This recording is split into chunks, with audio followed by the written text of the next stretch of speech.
Benvolguts diocesans. Estem en plena crisi sanitària pel contagi del coronavirus. Talment com el cavall de Troia de l'Eneida de Virgili, se'ns ha infiltrat enmig dels nostres murs de benestar i de les nostres fortaleses aparentment infranquejables. Enguany, la natura ens obliga a fer una mena de quaresma forçada per a tots i, a més, amb la incertesa de no saber quan arribarà veritablement la joia pasqual. Faig meva una reflexió que ha circulat aquests dies passats a Itàlia per part d'un psicòleg de nom Morelli.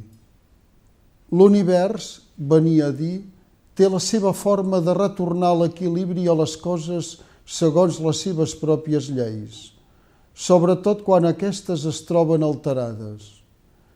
En un moment en què el canvi climàtic està arribant a nivells preocupants, en una època basada en la productivitat i en el consum, se'ns obliga al bloqueig, a la parada necessària, a romandre quiets.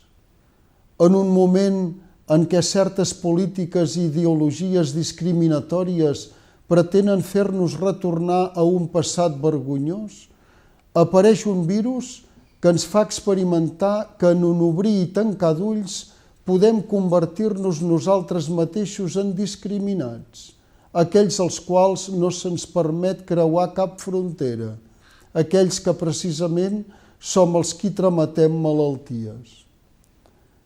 En una època en què l'educació dels fills s'ha relegat a altres figures i institucions, se'ns obliga a tancar escoles i catequesis, i se'ns força a cercar solucions alternatives a l'entorn del pare i la mare, el retorn de ser família.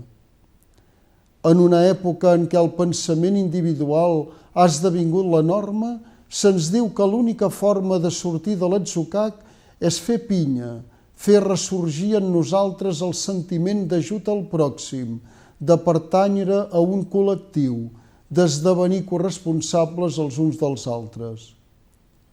És bo, per tant, pensar què en podem treure de positiu de tot aquest problema. Dóna la impressió que la humanitat es trobi en deute amb l'univers i les seves lleis i que aquesta pandèmia ens ho vingui a dir, encara que a un preu ben alt. Podem aprendre d'aquest esdeveniment que està sacsejant les nostres vides? Ben segur que almenys pel que en aquests dies se'ns obliga a fer, en podem aprendre una lliçó d'austeritat. El fet d'haver d'estar reclosos, amb un munt d'activitats suspeses, pot esdevenir una crida a cercar la riquesa d'una sobrietat veritable que ens porti al més profund i autèntic en nosaltres i en els altres. Hi ha una altra manera de viure, se'ns ve a dir. Una forma de viure més senzilla, més sòbria, més austera.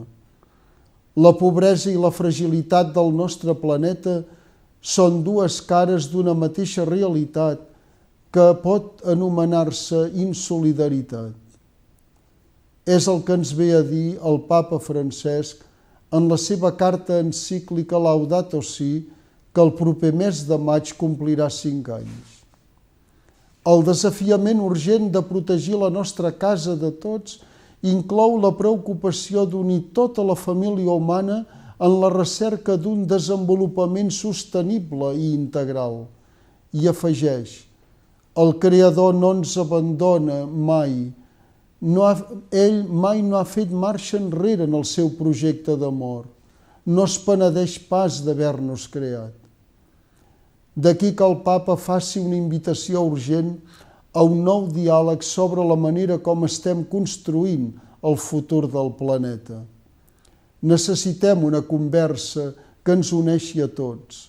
Necessitem una solidaritat universal nova. En aquests dies benvolguts, hem d'unir-nos especialment als malalts i a les famílies que pateixen aquesta pandèmia.